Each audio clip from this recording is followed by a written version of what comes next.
So who are you bringing into MDR? I've got a floater from overseas, and a pair who were laid off from 5X. I had 48 hours to pull this together. Hopefully there will be some chemistry. We don't need chemistry. We need Mark S. back to work. Go on ahead. Long enough to complete Gold Harbor. What is up, everybody? Jeremy Eisenfire here, and welcome to the channel. Episode 2 of Severance is here, and in this episode we finally get a nice glimpse as to what happens to the Outie versions of our characters. Episode 1 focused solely on the Innie's perspective returning to work after what Milch describes as a 5-month gap, although it's hard to believe that 5 months really did pass in between then and now, as so many surrounding circumstances point to it being much, much sooner. But now, in Episode 2, we are finally getting a look at our Outie's perspective and everything that happened to them following the Macrodad uprising. But we also get an interesting perspective of the company as well, and how Lumon Industries directly responds to the mini-rebellion. And through the company's POV, we also get a sense of just how important Mark S. is to this company, and how badly they want him working back at MDR. Now, why that is, of course, still remains to be seen, but at the very least, they seem to be heavily invested in him. The episode starts off right where the Outie version of Mark left off at the end of Season 1, with him screaming, "She's alive," just before switching back to his Outie, as we see Mark's sister asking him if he's back. Followed by Helly switching back to Helena at the Egan Gala, with her father being not too pleased with what she had just said on stage. And immediately we see Helena and Lumon go into damage control, as Helena states to one of the board members who is present that they need to find everyone that the Innies talked to during the switch. After all, the Innies know a great deal about not only Lumon, but about the Severed program itself, and I imagine the last thing they want is them spilling the details on some of its darker aspects. After all, a breaking news story on something like the break room would be catastrophic for Lumon's PR. But we also get a pretty interesting scene between Helena and Miss Cobell, as Miss Cobell seemingly was the one who helped to inform Lumon as to what the Innies were planning. And in return, we have Helena thanking Miss Cobell and also apologizing to her for her treatment at Lumon, while also offering her yet another job, only this time with a promotion. But Miss Cobell isn't so quick to accept it, after all. She wants her old position back. She feels like she is best placed at the head of the Severed floor, which of course Mr. Milch is now in charge of. And it was very interesting to see Miss Cobell and Helena engage in a mini battle of wits between the two, as it were, a small mental chess match, if you will, with neither wanting to budge, which ultimately ends in what I would describe as a draw, as Miss Cobell departs pondering the offer from Helena. But next, we also learn what really happened to the Outie versions of Dylan and Irving. Mr. Milch first told Mark S. when he returned to work that none of them decided to come back, but now we're learning that in fact they were all fired, while the Outie version of Mark is left to contemplate what the meaning of "she's alive" is really referring to, with him ultimately deciding that it was referring to them finally finding the baby. In Season 1, Miss Cobell's alter ego, Mrs. Selvig, seemingly got closer and closer to Mark and his family, even becoming so far as to become his sister's babysitter for their newborn child. And at the end of Season 1, Mark's sister hands the baby to Miss Cobell, who they then believe kidnaps the child, only to end up finding her safe and sound in one of the spare rooms. And since finding the child safe and sound, Mark is starting to believe that the "she's alive" that he was screaming was referring to finding the baby alive. Although his sister is wondering if it might have a different meaning, especially considering the fact that when Mark screamed "he's alive," he was also holding a picture of his deceased wife.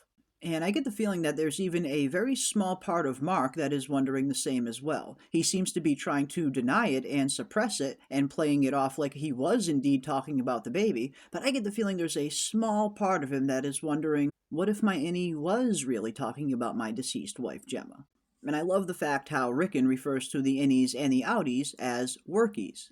The character of Rickon has been a steady source of levity throughout the series so far, and I hope we get some more of that from him in Season 2.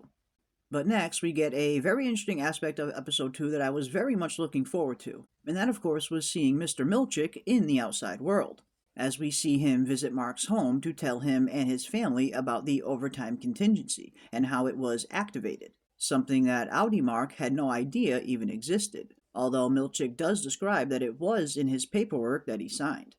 Although Mark is very reluctant to return to work, to say the least. While Milch, on the other hand, is doing everything in his power to convince Mark to return, even going so far as to tell him a little bit about his Innie and his life in the office, and how he may have even found love, and assures Mark that that solace will make its way to him on the outside in due time.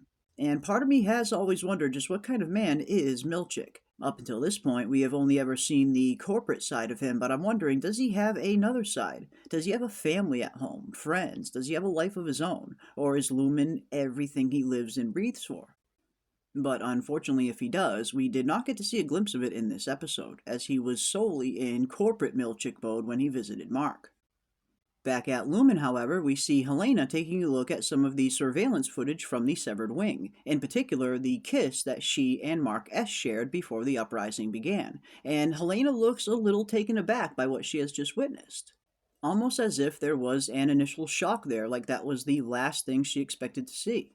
But I also get the sense that she is going to use this as an opportunity as well, as Helena lets some of the audio play along with the kiss. And this particular line from Helly certainly stood out for me. In case we don't come back. I don't know. In case we do. In case we don't come back, or in case we do.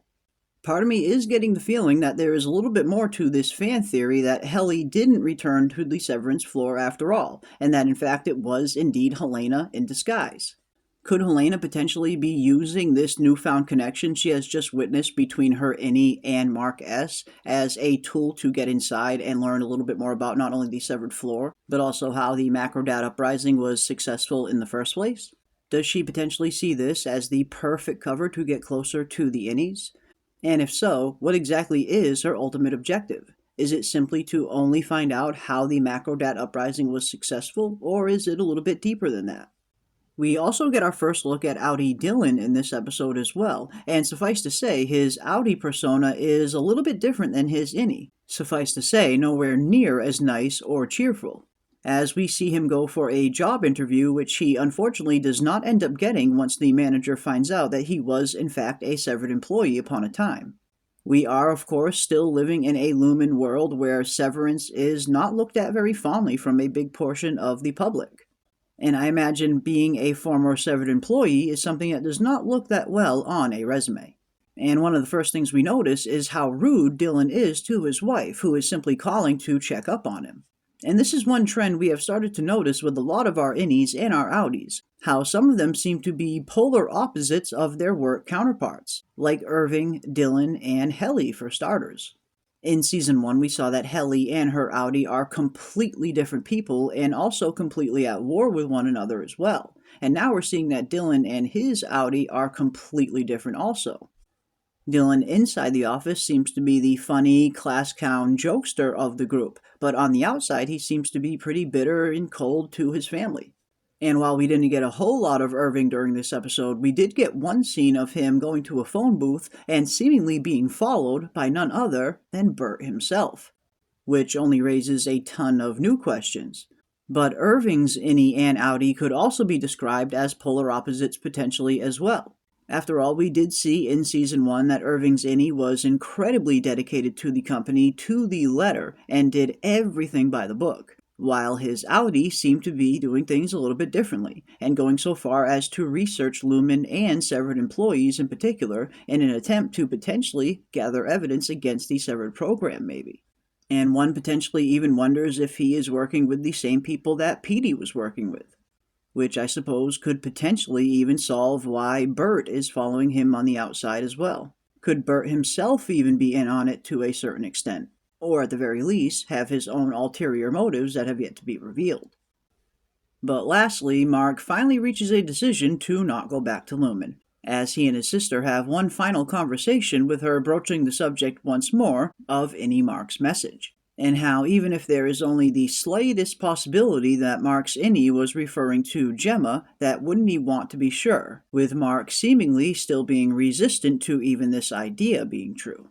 And how he is sure that Gemma is indeed dead. But he also talks about how her body was badly burnt in the car accident as well, which opens up a ton of new possibilities as well, in terms of her actually being able to have her death faked. Or at the very least, someone else faking her death. Which of course brings us to one final scene between Milch, Helena, and one of the board members, and how Helena brings up the fact that Cold Harbor is vital to Mark getting back to work, with Cold Harbor being a secret code name for one of Lumon's operations, an operation that we ourselves got a glimpse of at the end of episode 1, and seems to be directly tied to the work that MDR is doing.